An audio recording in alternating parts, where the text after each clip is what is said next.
Semantics. When you accept the phenomenon but rename it to dodge the implication, you're not doing philosophy. You're running damage control. You are committing what I have dubbed in the nude atheism a pleading the question fallacy.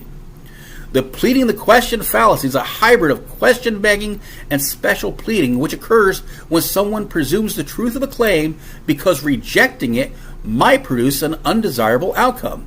In essence, one presumes the truth of a claim due to a reduction or outright suspension of epistemic standards because of a desire to avoid an unwanted result. What you're arguing isn't just not supported by evidence, it's contradictory to available evidence.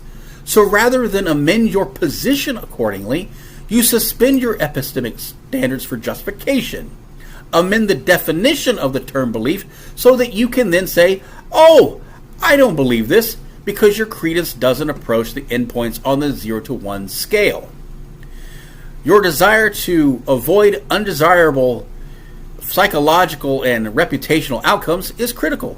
Epistemicism, or absence of belief or non-belief or whatever the hell label you decide to use, cannot be scrutinized and subjected to the same epistemic standards because then intellectuals would have to forfeit the imagined and feigned sophistication and superiority derived from their presumed neutrality.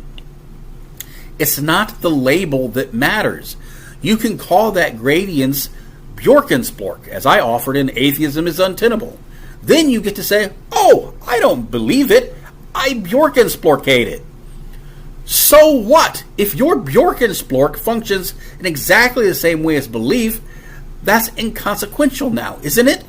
And to pretend otherwise is intellectually dishonest, ethically irresponsible, and epistemically bankrupt. You are the one playing the word games here by committing an ontological fallacy in a desperate attempt to define a mental state into existence in precisely the same way that religious people try to define their favorite deity into existence. Also, you can feign intellectual superiority over those gullible God-botherers. All you've managed to do is to substitute one unsubstantiated entity, a deity, for another, a neurological state. For all intents and purposes, that mental state is now your deity, and your fervent argumentation of it is its worship.